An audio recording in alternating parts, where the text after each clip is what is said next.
So cute. All right, so I'm so happy to have you here on the show today. I'm really excited to learn more about you. For those who don't know you or about you, can you just tell me a little bit about yourself? Maybe like how old you are, where you went to school and stuff like that. Okay, so my name is Dominique. I'm 23 years old. Okay. I went to school at Morgan State University. Okay. I received my undergraduate degree in psychology from there. Okay. Currently, I'm at Bowie State University. Yay. I went there for like 3 years. Yes. No, I'm more on the Morgan side though. Okay. Yes, I'm forever there. Okay. I'll let you have it. So upon graduation, I'll graduate with a Master's of Arts degree in counseling psychology with a concentration in trauma. Nice. Yes. Congratulations. Thank you. Wow. You're 23 with your master's? Almost. But we're almost there, but yes. That is amazing. Black girl magic. I'm trying to get it all in order. That is what's up. Yep, and shooting for my doctorate right after. Nice. So why that major? Like, why are you going to school for that? Is there a specific reason? So, when I was younger, I found out that my grandmother was diagnosed with schizophrenia. Okay. With me being the grandchild, I have a higher percentage chance of also having schizophrenia. Okay. So when I was in high school, I actually took like a accelerated psychology class and hated it. I was like, this is not for me. I thought I wanted to know something, maybe I don't, whatever the case may be. Went to Morgan, and I was actually an elementary education major. Okay. Hated that. Not even a full semester out. I was like, okay, back to psychology. Been stuck on science with it since. Like, just wanted to know more about it. Wanted to get into the depth of trauma. How does it happen? How did this happen to my grandmother? Yeah. You know, how does this happen to other people like my grandmother? Okay. What are my chances of really being able, you know, like if, you know, because we all have triggers. So if I had that one trigger, what is it for me to say, well, I'll wake up and I'll have schizophrenia, I'll start hearing voices or things of that nature. So that's what got me in the groove of psychology. Okay. Okay. That's nice. Okay, so can you get into depth about soul reflections? What is it? What does it represent? And kind of give me some information about what influenced it. So in 2018, I had a series of deaths in my family. Okay. I know a lot of people usually say, the deaths comes in threes. Okay. My family's had series of threes. Wow. Almost in every month of 2018, we were at a funeral. Wow. I'm sorry. On top of that, I also had a miscarriage. Okay. So we found out my uncle had passed the day after my mom's birthday on the 10th. I started miscarrying December 11th. So all of this was happening. We're going through the motions of everything, and I was so depressed. Okay. I would sit in my car and I would cry, and I would feel so low, and I felt less than a woman. Okay. I didn't feel important. I didn't feel. I had I had support though. Yeah. Mom, dad, family, friends, boyfriend, everybody like packed on, like, you got it, you're not by yourself, but I still felt that. And I'm not sure if you're familiar with the show Black Ink. I was a little bit. So I was watching it. It's the Black Ink of Chicago, and there's the man on there, his name is Ford. He's an artist, and he talked about his depression, and everybody was like, where is this coming from? And I'm like, that's how people see me, like this upbeat, happy person, and then I go home and I cry, and I'm like, how can this be me? And I'm a psychology major. You know, what are my methods? How do I help other people if I can't help me? You know, and I was embarrassed about therapy. I was embarrassed to tell people that I needed help. It was something that I didn't speak on. Okay. So I was watching it, and I was laying down. I remember being on the phone with a friend, and I was like, I wonder why I don't have affirmations for myself, but I'm able to tell other people, like, you're strong, you're enough, you're got it, you're special, you mean something, your purpose matters. And I was like, how can I put this into play where I can really say this to myself every day and believe it? And there's actually this therapy, is one of my favorite therapies that I learned in school. It's the cognitive behavioral therapy. Okay. And it talks about distorted thinking patterns and how we can eliminate it, and it's just by thoughts and words. So like changing your thinking pattern. literally it changes so much. You know, like it's this widespread of things because naturally we have negative thoughts that run through our mind all day. Especially when you're in a position where you know it's back to back negative things. Right. And I couldn't catch a break. You know, and at this point I'm working full time. I'm going to school. And I'm doing all of these things, and I'm like, I can't function like this. You know, I would come home, and you know, I wouldn't speak to my grandmother, I wouldn't speak to my mom, I wouldn't speak to my dad. I'm just in my room, TV off, lights off, and I'm like, I'll cry myself to sleep. How can I change this? So I'm on the phone with a friend, and I'm like, I can do this. I can make self-affirmation charm bracelets. I want to do journals. You know, I've been writing since I was a little girl. Like, how can I put this all into play? Yeah. Here's the reflection. And are you wearing some of your... Yes, I am. So what are some of the things that they say? So some of the things that I literally have to tell myself, breathe. You got this. Be bold, be brave, be beautiful. You know, not today, Satan. You won't get to me. My God. You know, let go, let God. When God is within her, her crown won't fall. And I think that's so imperative. Just for me to read, like sometimes I just literally, I might have a sleeve of them on. I'm like, just say your stuff, say it out loud. You know, you are worth it. You know, I love that. So it's important for me to have just on a daily, you know, and my purpose and my hope for other people was that they were able to feel the same thing. Like they can wear their jewelry and they can know that they're strong, you know. Just because somebody beat them down, that doesn't mean that they can't do what their purpose is intended for them to do.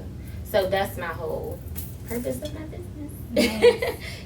And I'm just, I'm about to cry. No, this is amazing. I'm literally like overwhelmed with just joy because I know that stuff like this could really help a lot of people, a lot of girls, a lot of women, young girls who are killing themselves because of self-esteem and self-worth and not knowing their self-worth. And I'm really really excited about everything that you have going on. And I think it's important because even for me as a young girl, I struggled with those self-esteem issues, and to make sure that young girls have the opportunity to know that you got it. Like you don't have to worry about the opinions of others, you know. So oh, I'm in love. Okay, so it's just I'm overwhelmed. Okay. This is really good. Thank you. All right, so as an entrepreneur, what makes you go every day? Because I know that you said you have a lot of stuff going on. You're in school, you're going for your master's, and then your doctorate, and then this, and I'm sure you're still dealing with personal things. Absolutely. So what, as an entrepreneur, is allowing you to keep going for your business, and what is that push and that motivation? So for me, even now, I have a full-time job, and I also have a part-time job, and I'm still on a business. There are times where I literally work 21 hours to 26 hours a day.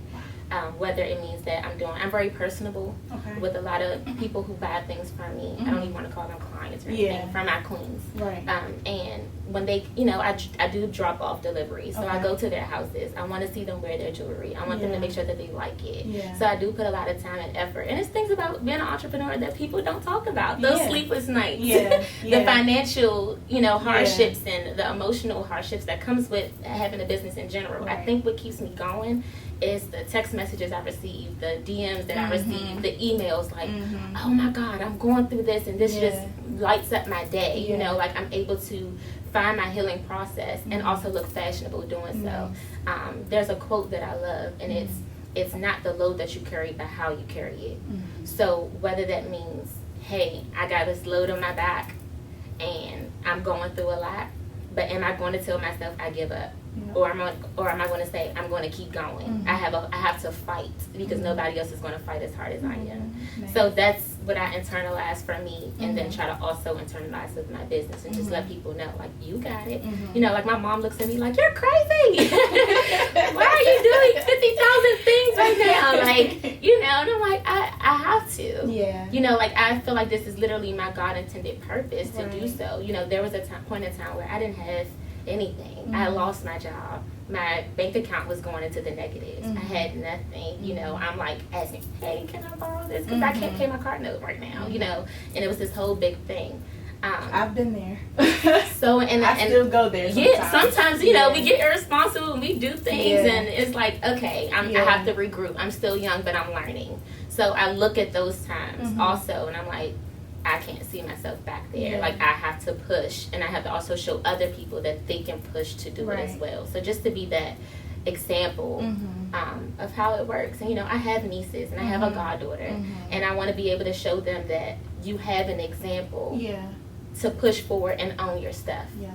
It's important to own your stuff. As Black people and, you know, as our race, we have to own our stuff. Yes. You know, so that's what keeps me going. Yes, and I love it. So what are the different types of products that you sell? So I know that you have the jewelry and you have shirts. Do you have our shirts for sale? And what else do you have? So in Pentagon, well, I said in Pentagon, in July, I'll be opening up in Pentagon. Yeah. So I'll have a grand opening ordeal. That's kind of huge. Thing. Yeah, in Pentagon. Wow, congratulations. Thank you. I'm so excited about it. Yes. See, you know what? This is your purpose. Yeah. And look how God is just opening up doors and for you. it's so crazy because I just started this in March. Wow.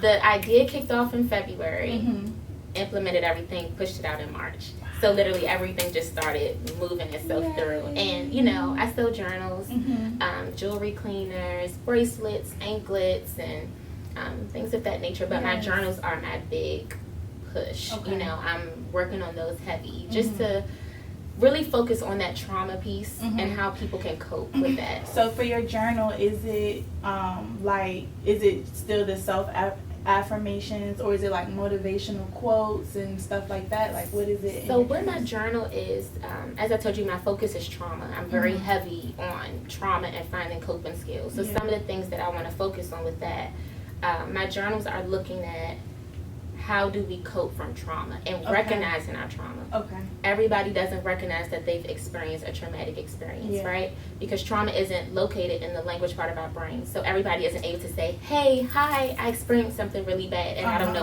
know how to deal with it. Everybody isn't like that. So this is one of like kind of the artistic things that I like to go through so that people can kind of find their ways to cope. So some things that are in the journal are just kind of talking about some experiences, like let's list an experience. Did you have your support there?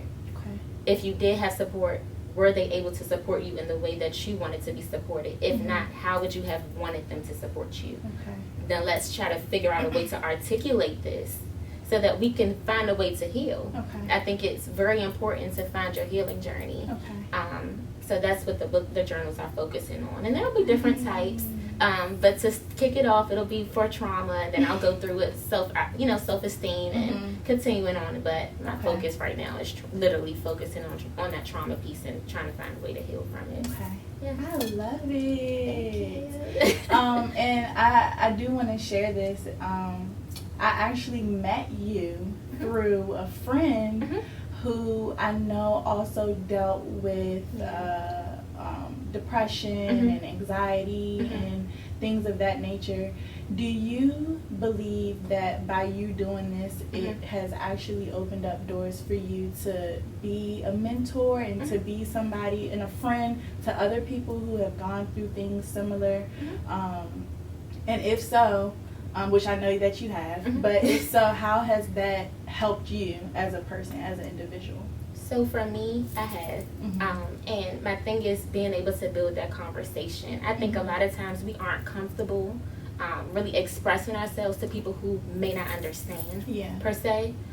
So I do look at myself as a mentor. You know, I have a couple of people that I do mentor and things of that nature, just to kind of help them guide through their problems and kind of recognize it. Not necessarily therapy, but just giving that advice out to even maybe go and get therapy or let's sit down and actually talk about it. Like, talk it out. You know, like as a generation, I think we've almost normalized not talking about it. And we shut it out. We shut it out. As if it doesn't exist. Or or I know because I have a nonprofit organization, so I am a mentor as well, and I deal with a lot of girls who put stuff on the back burner because they're so distracted by social media and stuff that's going on at home that they don't even get the chance to actually figure out what's going on within themselves. Just like how you said, people I think you said that they don't speak that language. And what did you say? So there's not trauma isn't a language. Like, it's not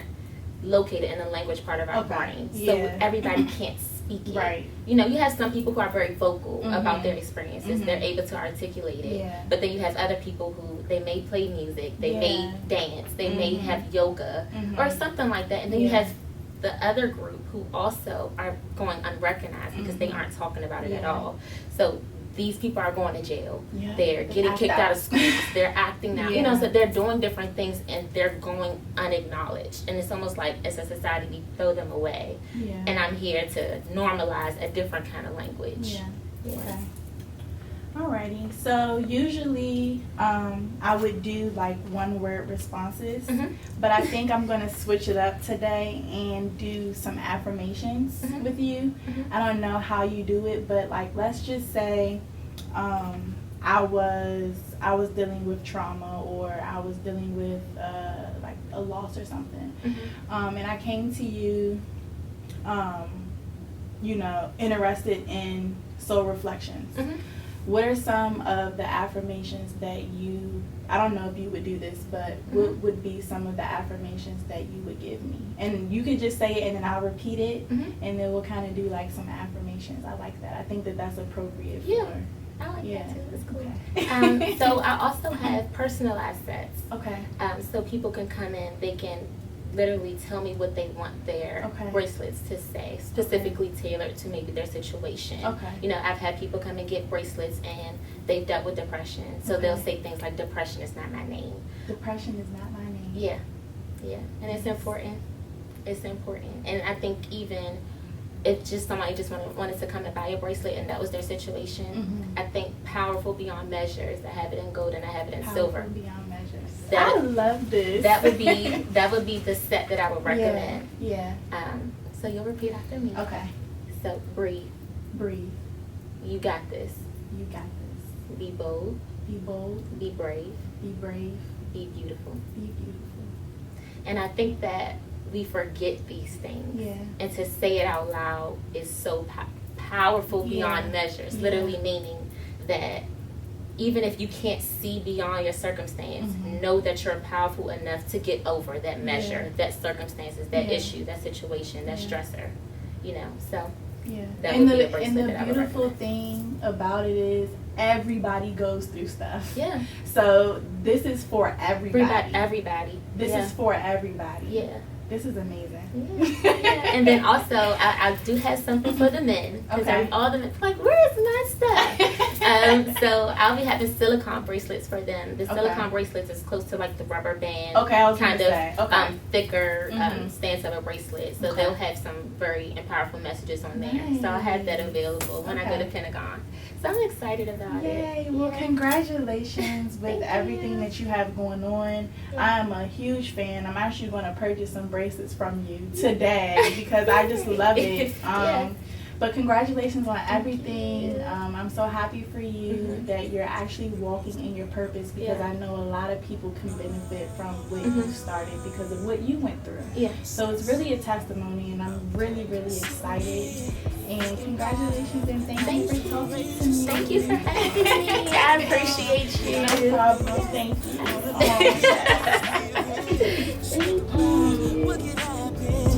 If we practice love and not just war, don't make a sound, I break it down. To everyone that's still asking, why do we